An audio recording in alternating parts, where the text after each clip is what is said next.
নবীদের মধ্যে রসুলে পাককে দান করেছেন সেই কৌসার, আর ওলিদের মধ্যে হুজুর গৌসে পাককে দান করেছেন। কারণ তফসির রুহুল বায়ান শরীফের 15 পারার মধ্যে রুহুল বায়ানের লেখক লিখেছেন, ময়দানে হাসরে বেহেশতীদের কাতার হবে 120 কাতার, 120 কাতার। আদম আলাইহিস সালাম থেকে ঈসা রুহুল্লাহ পর্যন্ত 1,24,000 নবীদের উম্মতের বেহেশতীর কাতার হবে 40, আর শুধু রসুল করিম সাল্লাল্লাহু আলাইহি ওয়াসাল্লামের উম্মতের কাতার হবে 80। সুবহানাল্লাহ, এত ছোট বললে হবে না। একা রসুল পাকের উম্মতের বেহেশতীর কাতার হবে কত? 80। কাতার কত লম্বা হবে আল্লাহ এবং আল্লাহ রসুল জানেন। সুবহানাল্লাহ, সেই কসরত আমার নবীকে দিয়েছেন। আর হযরতে গৌসে পাক রাদিয়াল্লাহু তাআলা আনহুকে যেই কসরত দান করেছেন, কসরত, ইন্না আতাইনাকাল কাউসার, কাদরিয়া, চিশতিয়া, নকশবন্দিয়া, মুজাদ্দিদিয়া, শাযলিয়া, ওয়াইসিয়া, করণিয়া, রেফাইয়া, সরওয়ারদিয়া, পৃথিবীর মধ্যে যতগুলো তরিকত আছে, তরিকার মাশায়েখ আছেন, আউলিয়ায়ে কেরাম আছেন, তারা আপন আপন পীরের কাছেও মুরিদ, আবার বাতিনি ভাবে গৌসে পাকেরও মুরিদ। গৌসে পাকেরও কি মুরিদ। সুতরাং সমস্ত পীরদের যত মুরিদ আছে সব মুরিদ হুজুর গৌসে পাকের। কারণ সমস্ত তরিকতের যারা শেখ আছেন তারা সবাই গৌসে পাকের কাছে মুরিদ। পীরানি পীর গৌসে পাক রাদিয়াল্লাহু তাআলা, পীরানি পীর, পীরানি পীর, সমস্ত পীরদের পীর সবাই হুজুর গৌসে পাকের হাতে বায়াত। এই একটা কথা। আরেকটা কথা হলো, হুজুর গৌসে পাক বলেন, আল্লাহর সাথে আমার একটা কমিটমেন্ট হয়েছে, আল্লাহর সাথে আমার প্রতিশ্রুতিবদ্ধ হয়েছে।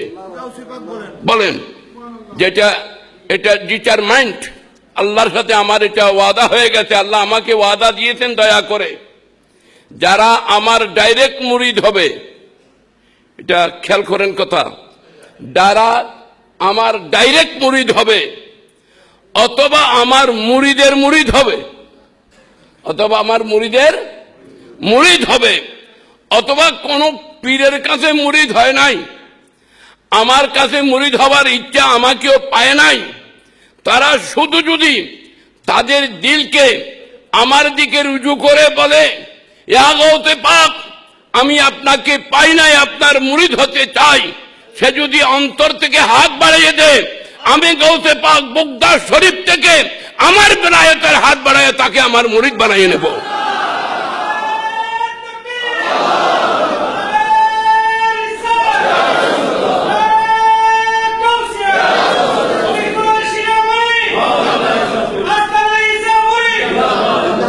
আর এটা শরীয়ত বিরোধী কথাও না, শুধু তরিকতের কথা না। আপনারা মনে করবেন না যে এটা তরিকতের বিষয়, তরিকতের ফায়সালা না, শরীয়তের ফায়সালা এটা, শরীয়তেরও ফায়সালা। কারণ একজন পুরুষ আর একজন নারী, পুরুষ বেগানা পুরুষ বেগানা নারীর জন্য হারাম, বেগানা নারী বেগানা পুরুষের জন্য হারাম, একজন আরেকজনের জন্য হারাম, তাকে ধরা হারাম, ছোঁয়া হারাম, স্পর্শ করা হারাম, তার দিকে নজর করা হারাম। কিন্তু যখন তাদের মধ্যে বোঝাপড়া হয়ে যায়, স্বামী বলবে আমি তোমাকে স্ত্রী হিসাবে গ্রহণ করলাম, বিবি বলবে আমি স্বামী হিসাবে কবুল করলাম, একজন আরেকজনের হাতও ধরা লাগবে না। মুখে যদি বলে, তাহলে ওই মেয়ে যেই মেয়েকে দেখা হারাম ছিল, তখন সেই মেয়ে তার জন্য হালাল হয়ে যায়, সেটা তার স্ত্রী হয়ে যায়, পুরুষ তার স্বামী হয়ে যায়। এই ওয়াদার দ্বারা যদি স্বামী স্ত্রী হইতে পারে, তো গৌসে পাক বলেন, তুমি যদি মুখে বলো আমি তোমার পীর, আমিও বলবো তুমি আমার মুরিদ। যে শরীয়তের ফায়সালা, এটা শরীয়তেরও ফায়সালা। হুজুর সাইয়েদনা ইব্রাহিম খলিলুল্লাহ আলাইহিস সালাম নিজের উম্মতদেরকে দুই ভাগে ভাগ করেছেন। যেহেতু আমাদের সভাপতি মহোদয় কোন সময় আবার রুলিং জারি করেন, এই জন্য আমারও বড় ভয় হচ্ছে, বড় ভয়ের সাথে কথা বলতে হচ্ছে। হযরতে নবী করিম সাল্লাল্লাহু আলাইহি ওয়াসাল্লাম ইরশাদ করেন, ইয়া আল্লাহ, আমার আব্বা ইব্রাহিম খলিলুল্লাহ উম্মতকে দুই ভাগে ভাগ করেছেন। কে? আপনারা কি শুনতেছেন? একটু জবাব দেন, কে বলতেছেন? ইব্রাহিম খলিলুল্লাহ। হ্যাঁ, একটু জবাব দেবেন। ইব্রাহিম খলিলুল্লাহ উম্মতকে দুই ভাগে ভাগ করেছেন। কোথায় আছে? কোরআন কারীমে। কোরআন কারীমের আয়াত, ফামান তাবিআনি ফাইন্নাহু মিন্নি ওয়া মান আসানি ফাইন্নাকা আনতাল আজিজুল হাকীম। আল্লাহ আপনি কোরআন কারীম নাযিল করেছেন, সেখানে ইব্রাহিম খলিলুল্লাহর কথা এসেছে। ইব্রাহিম খলিলুল্লাহ উম্মতকে দুই ভাগে ভাগ করলেন। উম্মতের মধ্যে নেককার, উম্মতের মধ্যে গুনেহগার। হযরতে খলিলুল্লাহ বললেন, আল্লাহ যারা নেককার তাদেরকে আমি খলিলুল্লাহ আমার ভাগে রাখলাম। ফামান তাবিআনি ফাইন্নাহু মিন্নি, যারা নেককার আমার ভাগে দিলাম। ওমান আসানি, যারা গুনাহগার তাদেরকে তোমার ভাগে দিলাম। আল্লাহ যারা গুনাহগার তাদেরকে তোমার ভাগে দিলাম, নেককার আমার ভাগে নিলাম। কিন্তু যেই রসুল পাকের বারবি শরীফ উদযাপিত হচ্ছে, সেই বারবি ওয়ালা রহমতুল্লাহ আলামিন বললেন, ইয়া আল্লাহ, আমার বাবাও দুই ভাগে উম্মত ভাগ করেছেন, আমিও দুই ভাগে ভাগ করতেছি, কিন্তু ব্যবধান শুধু এতটুক থাকবে, আল্লাহ যারা নেককার তাদেরকে আমি নবী তোমার ভাগে দিলাম। যারা নেককার তারা তোমার ভাগে থাকবে, আর যারা গুনাহগার, যাদের অন্তরে আমি নবীর মহব্বত আছে, তাদেরকে আমি নবী আমার ভাগে নিলাম। নারায়ে তাকবীর, নারায়ে রিসালাত, নারায়ে গাউসিয়া, মাহফিলে বারবি শরীফ। আমরা তো গুনাহগার, কিন্তু নবী আমাদের মতো গুনাহগারকে নবীর ভাগে নিয়েছেন। বড় করে বলেন সুবহানাল্লাহ। হায় হায় হায়। গৌসে পাক বলেন, ওয়া কুল্লু ওয়ালিয়্যিন লাহু কদমুন ওয়া ইন্নী আলা কদমিন নবী বদরিল কামালি। ওয়া কুল্লু ওয়ালিয়্যিন লাহু কদমুন ওয়া ইন্নী আলা কদমিন নবী বদরিল কামালি। আসসালামু আসসালামু নবিয়ুন হাশমিয়ুন হিজাজি হুয়া জদ্দি বিহি নিলতুল মানালি। আসসালামু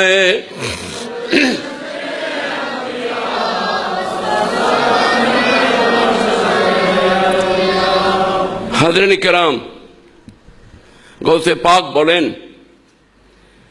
পাক বলেন, আল্লাহ পাক রব্বুল আলামিন এক এক ওলিকে এক এক নবীর তাহাতে কদম রেখেছেন। এটা কিন্তু তাসাউফের মশলা, এটা তরিকতের মশলা।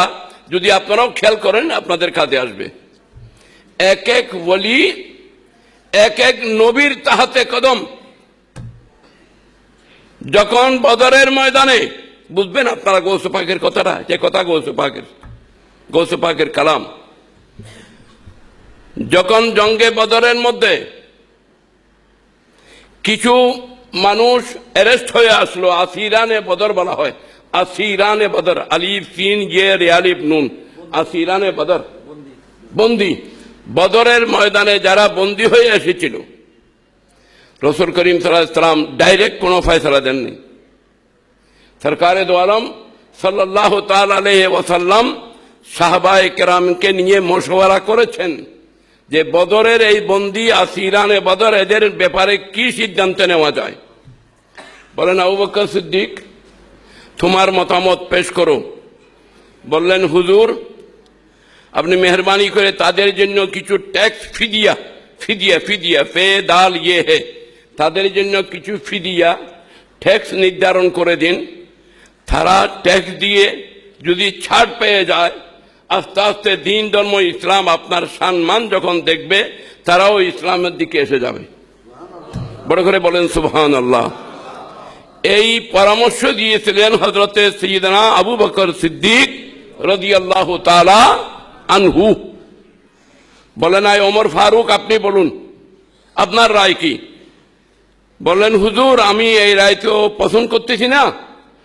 মেহরবানি করে যারা আপনার বিরুদ্ধে তলোয়ার উঠাইছে, আপনি আমাকে তলোয়ার দেন, আমি তাদের গর্দান মার দিই। গরম। এই রায় দিয়েছিলেন আমিরুল মুমিনিন ফারুক আজম। রাসূল পাক বললেন, আয় আবু বকর সিদ্দিক, তুমি হযরতে ইব্রাহিম আলাইহিস সালামের তাহতে কদম। আয় আবু বকর সিদ্দিক, তুমি ইব্রাহিম আলাইহিস সালামের তাহতে কদম। আয় ওমর ফারুক আজম, তুমি হযরতে নূহ আলাইহিস সালামের তাহতে কদম। তিনি বলেছিলেন, রব্বে লা তাযার আলাল আরদে মিনাল কাফিরিনা দাইয়ারা, আল্লাহ যারা নাফরমানি করেছে তারা যেন জমিনে জিন্দা না থাকে, শেষ করে দাও। সুতরাং যার উপরে যার ফয়েজ সেই প্রভাবে বলবৎ হয়। এবং হুজুর গৌসে পাক বলেন, বিহি নীলতুল মানালি, আমি আব্দুল কাদের জিলানী, আল্লাহ পাক রব্বুল আলামিন আমাকে বেলায়েতে মুহাম্মদী দান করেছেন। ইমামুল আম্বিয়া রহমতুল আলামিনের বেলায়েত আল্লাহ আমাকে নসিব করেছেন। একটু বড় করে বলেন আল্লাহু আকবার। আমি বেলায়েতে মুহাম্মদীর উপরে প্রতিষ্ঠিত। হযরতে গৌসে পাক বলেন, আমি বাগদাদ শরীফে জোহরের নামাজ পড়ে অপেক্ষা করতেছি। হঠাৎ করে আমি দেখলাম আমার জদ্দে আমজাদ ইমামুল আম্বিয়া রহমতুল আলামিন আমার সামনে আমাকে সাক্ষাৎ দিলেন। রাসূল করিম সাল্লাল্লাহু আলাইহি ওয়াসাল্লামের জিয়ারত নসিব হলো। বললেন, বেটা আব্দুল কাদের জিলানী, তুমি বয়ান কেন করো না? আল্লাহ তোমাকে এত এলম দিয়েছে, তোমার এলমের দ্বারায় আল্লাহর বান্দারা মখলুক উপকৃত হবে। তুমি কোন ধরনের ওয়াজ নসিহত করতেছো না, কোনো বয়ান করতেছো না কেন? বলেন, হুজুর, এই আরবের এই মানুষ, তাদের সামনে আমি আজমের একজন মানুষ। কারণ হযরতে গৌসে পাকের বাড়ি হলো ইরানে। গৌসে পাকের বাড়ি কোথায়? ইরানের মধ্যে। এলাকা হলো জিলান। এলাকা হলো কি? জিলান। এবং গৌসে পাকের আব্বার নাম হলো আবু সালে মুসা মোহাম্মদ সালে জঙ্গি দোস্ত, এবং মার নাম হলো বিবি উম্মুল খায়ের আমাতুল জব্বার ফাতেমা। মা এবং বাপ এত বুজুর্গ হস্তি ছিলেন। রাসূল করিম সাল্লাল্লাহু আলাইহি ওয়াসাল্লাম স্বয়ং হযরত আবু সালে মুসা জঙ্গি দোস্তের সামনে হাজির হয়ে বলেছেন, আয় আবু সালে, আল্লাহ তোমাকে এমন বেটা দান করেছেন যেই বেটা আমারও বেটা, আমারও মাহবুব, আল্লাহরও মাহবুব, আমারও মাহবুব, আল্লাহরও মাহবুব। এটা তো বলেছেন রাসূল করিম সাল্লাল্লাহু আলাইহি ওয়াসাল্লাম। খাজা গরিব নওয়াজের কথা আপনাদের সামনে উল্লেখ হয়েছে। গরিব নওয়াজ শাহ বাগদাদ রাদিয়াল্লাহু তাআলা আনহু, তিনি গৌসে পাককে খুব বেশি আদব করেছেন। একটি কথা মনে রাখবেন, আল্লাহর মাহবুব সাইয়েদনা গৌসে পাককে কেউ যদি তাজিম করে, আদব করে, মোহব্বত করে, তো আল্লাহ পাক রব্বুল আলামিন তাকে বেলায়েত দান করেন। আল্লাহ তাকে বেলায়েত দান করেন। এবং গৌসে পাক যদি কাকে বেলায়েত দিতে চান, তখন তিনি কোনো দিকে এদিক ওদিক দেখেন না, ডাইরেক্ট বেলায়েত দান করে দেন। কারণ ফাইল তো পুট আপ করবেন হযরতে গৌসে পাক। অথরিটি, অ্যাপয়েন্টমেন্ট অথরিটি গৌসে পাক। আল্লাহর রাসূল সেই পাওয়ার দিয়েছেন শাহ বাগদাদকে। ঘরে চোর এসেছে চুরি করার জন্য, হায় হায় হায়, ঘরে চোর এসেছে চুরি করার জন্য। এবং দেখলেন যে গৌসে পাক জিকির আজকারে মশগুল, বললেন সারা দিন ইবাদত বন্দেগী করেন, আল্লাহর বান্দাদের সেবা করেন, আর রাত্র দেখতেছি মশালার উপরে কি অবস্থা, চুরি করার তো সুযোগ পাচ্ছি না। শুরু করার সুযোগ হতে কেন নাই, দেখি কিছুক্ষণ পরে ঘুমাই কিনা। গৌসে পাক বলেন না, 40 বছর এশারের উযু দিয়ে যিনি ফজরের নামাজ পড়েছেন। আল্লাহু আকবার। ঘুম ত্যাগ করতে হয়। মানুষ যদি আল্লাহকে স্মরণ না করে, আল্লাহর নবীকে স্মরণ না করে, তিনি স্মরণীয় হতে পারেন না। ইবাদত বন্দেগী করতে হয়। ये विलायत और बुजुर्गी नानी के घर का हलवा नहीं, নানার বাড়ির হালুয়া নয় যে আপনি খেয়ে ফেললেন, বুজুর্গি এসে গেল না। অনেক রিয়াদত লাগে, অনেক মুশাহেদা লাগে, অনেক মুরাকাবা লাগে, অনেক মেহনতের প্রয়োজন হয়। হুজুর গৌসে পাক দেখলেন যে চোর, কি হুজুর কি বাবা, চোর ভিতরে এসে গৌসে পাককে দেখে গরর এখন দেয় না, সাড়ার ভিতরে বেড়াই গিয়ে, সাড়ার ভিতরে কি ন দেখি বেলা, কেউ যেন না দেখে একবারে লুকাইয়ে গেল। হঠাৎ করে খিজির আলাইহিস সালাম তশরিফ আনলেন, বলেন হুজুর মুলকে বসরার আবদাল ইন্তেকাল হয়েছে। মুলকে বসরা আবদাল, আবদাল কত বড় পোস্ট, আবদালের ইন্তেকাল হয়েছে। হুজুর আল্লাহর ওলি যদি এলাকায় না থাকে, মানুষের অপরাধ গুনার কারণে গজব নাযিল হয়, নেক বান্দাদের দোয়ায় গজব উঠে যায়। হুজুর আপনি তাড়াতাড়ি একজন আমাকে ওলি এবং আবদাল দান করুন। গৌসে পাক বললেন, আয় খিজির, যখন খুব তাড়াতাড়ি জমার দরকার, আমার ঘরের কোণার মধ্যে বসা আছে, তাকে নিয়ে যাও। আমার ঘরের কোণার মধ্যে বসা আছে, তাকে নিয়ে দাও, আবদালের কুরসিতে লাগাই দাও, কাজ যেন চলে। খিজির আলাইহিস সালাম গেলেন, হুজুর আমি আপনাকে নেওয়ার জন্য এসেছি। তিনি এখনো বুঝতে পারেন নাই, বললেন যে আমি আর আসবো না, ভুল করে এসেছি, আর আসবো না। বললেন আমি তো আপনাকে ছাড়বো না, আমি তো আপনাকে ছাড়বো না। ইনি বললেন আর আসবো না।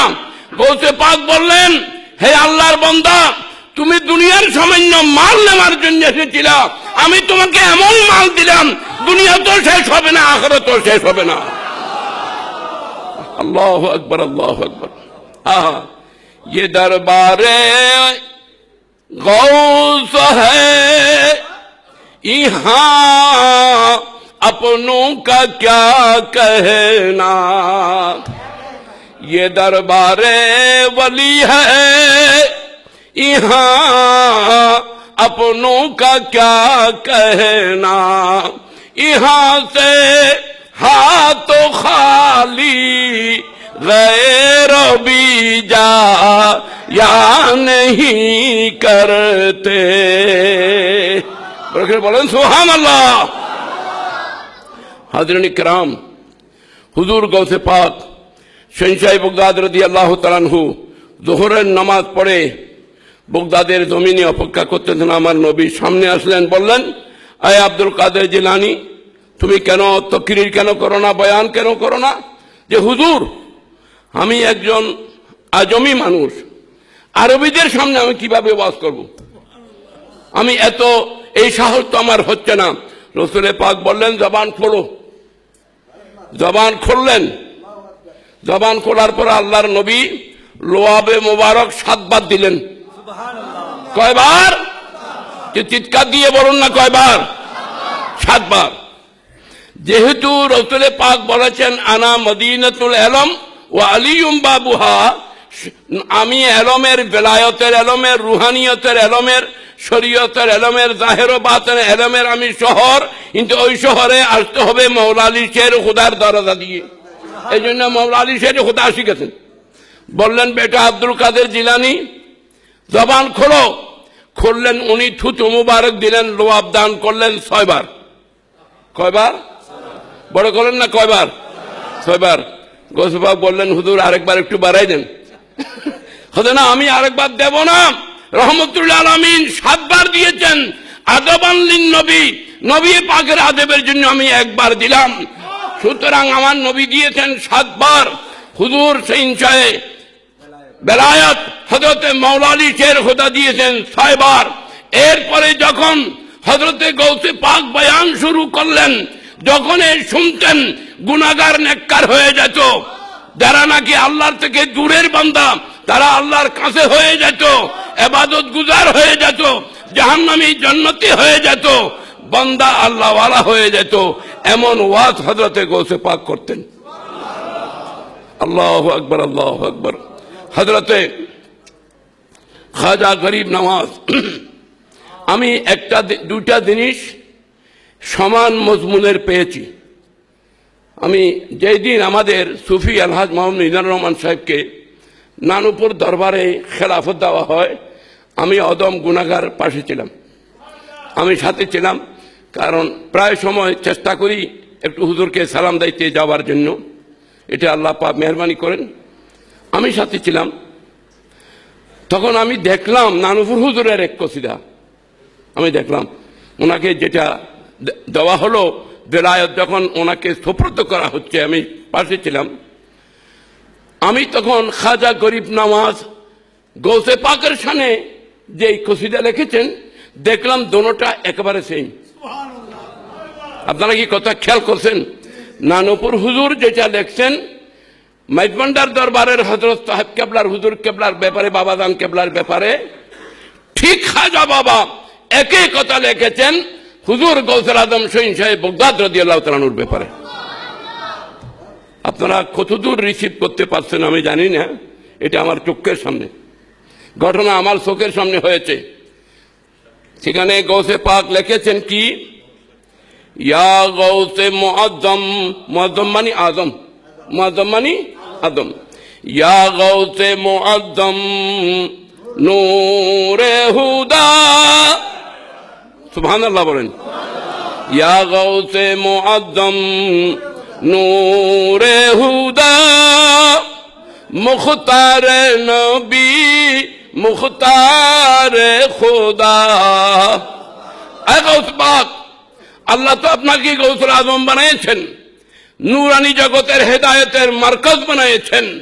আল্লাহ যাকে পছন্দ করেন, নবী যাকে মায়া করেন, সুলতানে দু আলম, যিনি দুনো জাহানের বেলায়েতের বাদশাহ, কুতুবুল উলা, কুতুবের কুতুব আল্লাহ যাকে বানিয়েছেন, যার বেলায়েত দেখে আসমান জমিন hayran।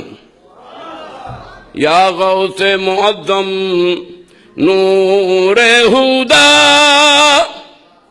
ইয়া গৌসে মুআজ্জম নূরে হুদা, মুখতারে নবী মুখতারে খুদা। আপনারা ওজিফা হিসাবে এটা একটু পড়েন না, ইয়া গৌসে মুআজ্জম নূরে হুদা, মুখতারে নবী মুখতারে খুদা, সুলতানে দো আলম কুতুবে উলা, hayran যে জালালত আরদ সামা। জালাল মানে বুজুর্গি, আপনার এই বুজুর্গির শান দেখে আসমানও hayran, জমিনও hayran।